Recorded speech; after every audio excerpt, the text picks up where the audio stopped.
안녕하세요. 하와이 대저택입니다. 5분 안에 끝나지 않는 5분 컷, 하루 5분으로 갓생 살기. 오늘은 밥 프록터의 부의 원리에 담겨있는 내용 중에서 여러분들과 함께 생각해보고 싶은 부분을 말씀드리고자 합니다. 네, 여러분. 오늘도 제가 가장 좋아하고 존경하는 저자 중 한 명이죠. 밥 프록터의 인사이트를 여러분들과 공유하고자 하는데요. 그동안 밥 프록터의 저서들, 부의 확신, 위대한 확언, 생각의 시크릿을 소개해 드렸었는데 오늘은 또 다른 위대한 저서입니다. 바로 부의 원리인데요. 오늘 이 책을 통해 저는 여러분들께 뇌의 부자 프로그램 깔기, 부자 소프트웨어 설치하기라는 저만의 주제를 저자의 인사이트를 가져와서 말씀드리고자 합니다. 저자의 인사이트를 가져오기에 앞서 저의 생각으로 오늘 영상을 시작하려고 하는데요. 제가 영상을 통해 몇 번 말씀드린 적이 있었습니다. 돈은 정말 중요하고 좋은 것이라고요. 그런데 돈이 맨 앞에 오면 안 된다고 말씀드린 바 있습니다. 그러니까 나는 어떤 삶을 살기 위해 얼만큼의 돈을 원한다. 돈은 이렇게 두 번째로 바로 붙어서 나와야 한다는 거예요.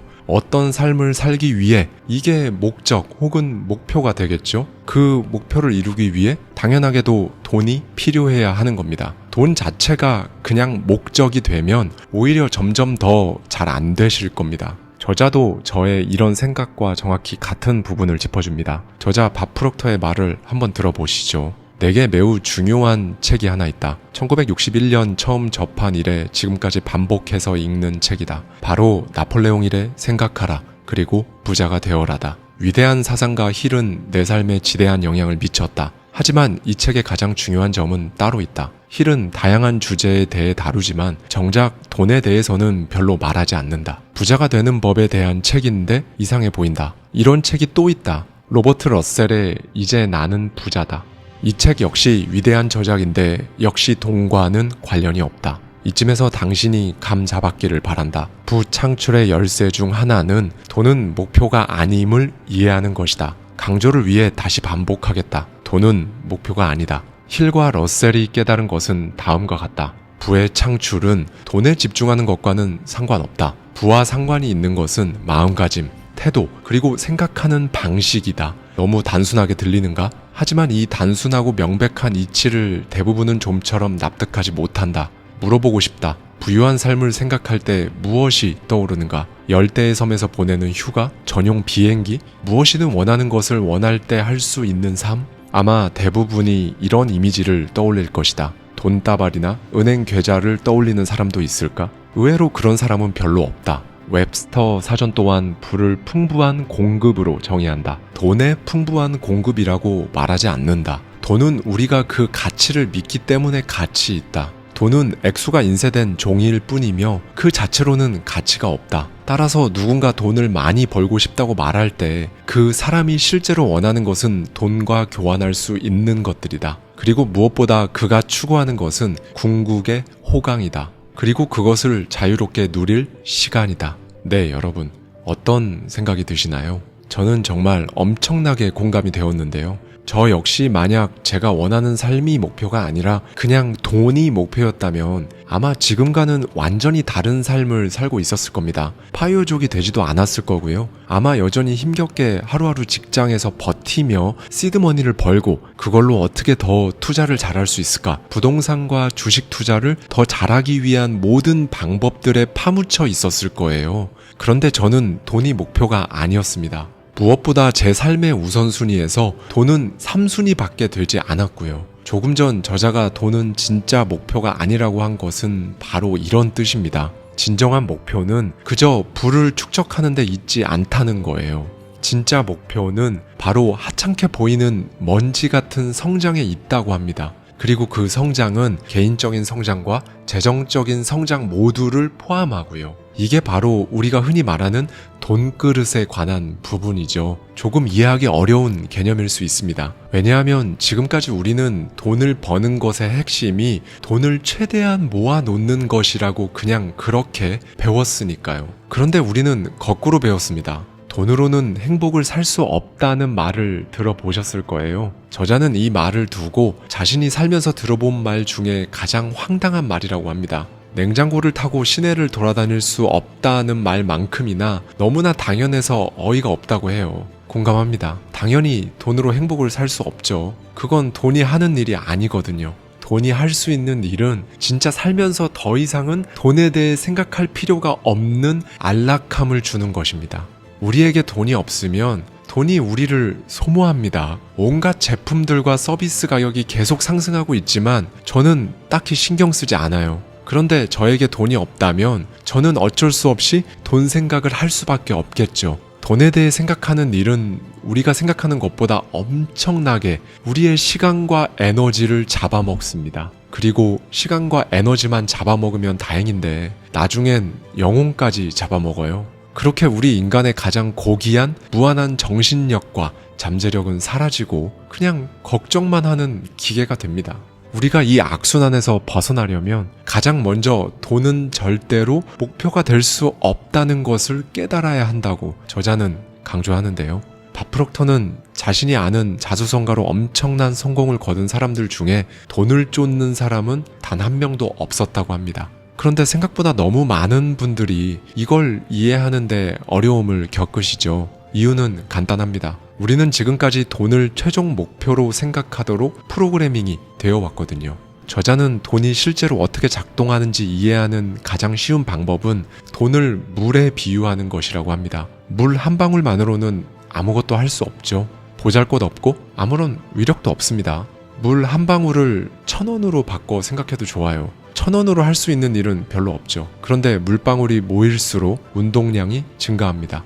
물이 모여서 개울을 이루고 개울이 흘러가 강을 이루죠. 결국 풍부한 이 물줄기가 산을 옮기고 협곡을 깎습니다. 마치 정원사가 정원을 다듬는 것과 같이 물은 이 지구 전체를 조영할 수 있는 힘이 있는 거잖아요. 단 이 물이 움직일 때만 해당됩니다. 흐름을 멈추고 고여있는 물, 나가지도 들어오지도 않는 정체된 물은 증발해서 사라지기 시작하죠. 돈도 마찬가지입니다. 그리고 가치 있는 성취를 이루려면 처음부터 막 큰 돈이 필요하다고 생각하는 분들이 많으세요. 전혀 그렇지 않습니다. 물과 마찬가지로 소액의 돈도 제대로 사용되기만 하면 믿기 힘들 만큼 강력해집니다. 이에 대해 저자는 돈도 정확히 이와 같은 방식으로 작동한다라고 강조하는데요. 물이 모여서 강이 되듯 소액의 현금 흐름을 만드는 기회에 투자된 그 돈이 모여서 강을 이루고 지속적인 부의 줄기를 제공한다는 거예요. 그리고 이런 순환의 법칙을 이해하는 사람은 자신이 지금 돈이 흐르는 통로 한가운데 서 있다는 걸 느낄 수 있다고 합니다. 그럼 이쯤에서 한 가지 궁금한 것에 대해 여러분과 이야기를 나누고자 하는데요. 성공한 사람들과 그렇지 않은 사람들의 차이는 뭐지? 라는 궁금증입니다. 아주 오래된 난제와도 같은 이 질문에 대해 저자는 이렇게 대답합니다. 평범한 사람들은 최상위 부유층을 보면서 그들에게는 무언가 유별나고 특별한 면이 있을 것으로 생각한다. 예컨대 부자들을 보통 사람들보다 똑똑하고 수완이 좋은 사람들로 여긴다. 이건 맞기도 하고 틀리기도 하다. 부자들이 부유한 이유는 부의 마인드셋, 즉 부유한 마음을 철저히 내면화했기 때문이다. 부유한 마음은 남이 빼앗을 수도 훔칠 수도 없다. 그들은 파산해도 다시 일어나서 부를 이룬다. 돈의 작동 원리를 이해했기 때문이다. 그러한 이해는 그들의 잠재의식에 각인되어 있다. 반면 보통 사람들의 잠재의식에는 잘못된 정보가 새겨져 있다. 하지만 이런 근본적인 차이만 빼면 부자들도 다른 이들과 다를 것이 없다. 부자들도 일하고 웃고 사랑하고 이별하고 기복과 부침을 겪는다. 그들에게도 하루는 정확히 24시간이다. 그런데 그 시간 동안 우리 대부분은 별일 없이 보내지만 부자들은 놀라운 일들을 해낸다. 그럼 무엇이 다른 걸까? 차이는 크지 않다. 하지만 그 작은 차이가 모든 것을 바꾼다. 그것은 돈에 대해 어떻게 생각하고 느끼고 믿는지의 차이다. 보이는 대로 믿는다. 우리가 흔하게 듣는 말이다. 그런데 이건 틀린 말이다. 이 문장은 삶이 당신에게 제공하는 무궁무진한 기회를 믿지 않는 매우 회의적이고 부정적인 관점을 대변할 뿐이다. 이 경구는 당신이 코앞의 것들만 믿을 수 있다고 말한다. 이 관점은 당신의 상상력과 직감과 창의성이 가진 방대하고 무한한 힘을 무시한다. 그런데도 우리는 이 말을 평생 반복적으로 듣는다. 하도 들어온 탓에 이 문장은 우리의 사고 회로의 일부가 되었다. 그런데 우리는 그런 줄도 모른다. 즉, 보이는 대로 믿는 것이 아니라 믿는 대로 보이는 것이다. 원하는 것을 보려면 그것을 내면화해야 한다. 당신이 성취하는 것을 믿어야 한다. 그래야만 그것이 실현될 수 있다. 다시 말해 부유한 사람들은 믿는 대로 보인다는 신조를 따른다. 당신과 억만장자를 가르는 유일한 차이는 이 부유한 마음뿐이다. 그리고 그 마인드셋의 초석은 믿음이다.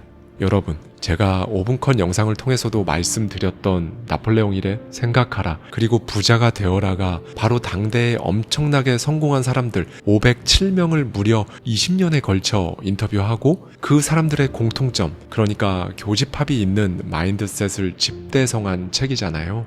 여기서 제가 말씀드리는 성공한 사람들의 면면은 그냥 성공한 사람들이 아니에요. 저 507명 중에는 토머스 에디슨, 헨리 포드, 시어도어 루스벨트, 우드로 윌슨, 록펠러 등이 포함되어 있으니까요. 이 사람들의 공통점은 이겁니다. 성공을 당연하게 생각했다라는 거예요.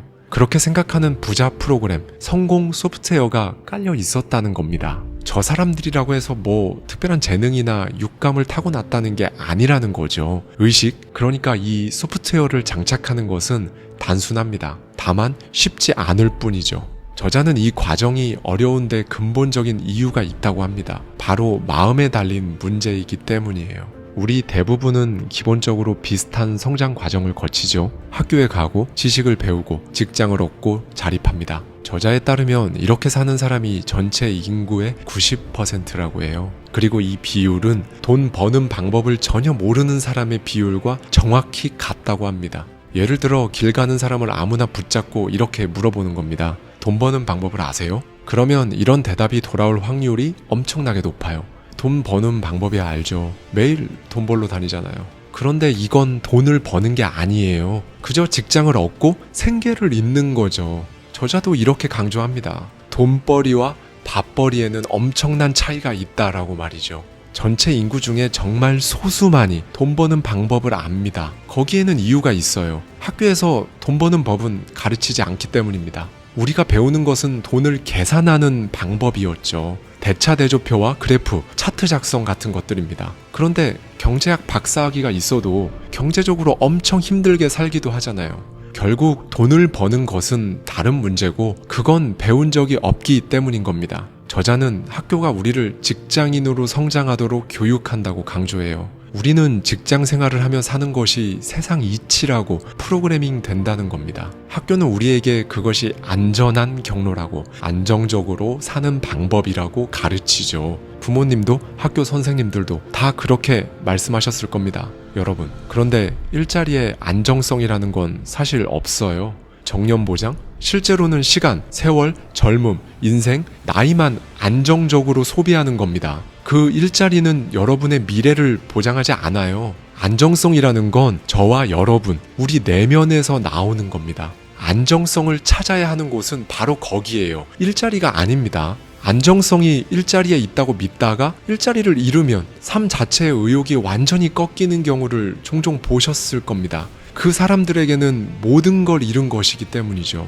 이거에 대한 해법은 자신이 어떤 사람인지 의식하고 내면의 프로그래밍을 바꾸는 거예요.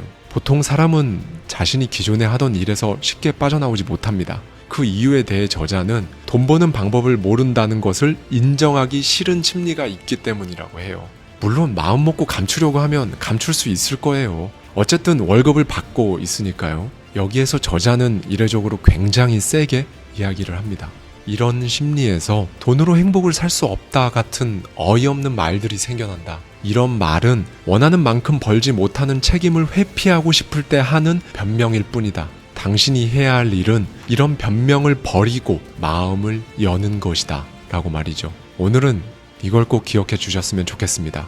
의식이 확장되면, 그러니까 여러분의 잠재의식에 부자 프로그램, 성공 소프트웨어가 깔리게 된다면 삶이 어떻게 변할지 상상해 보세요. 많은 분들이 1년에 5천만 원을 벌고 싶어서 1년에 5천만 원을 버는 게 아닙니다. 한 달에 5천만 원 버는 방법을 아직 깨닫지 못했기 때문에 1년에 5천만 원밖에 벌지 못하고 있다는 생각 해보신 적 있으신가요? 아마 없으실 겁니다. 의식의 지평은 얼마든지 넓힐 수 있습니다. 넓힐수록 인생에서 더 많은 것을 성취할 수 있고요. 그리고 부자들에게는 이미 이런 의식이 있습니다. 더 많은 삶을 원하십시오. 더 많은 부를 원하세요? 다시 한번 말씀드리겠습니다. 더 많은 삶을 원하십시오. 감사합니다. 지금까지 하와이 대저택이었습니다.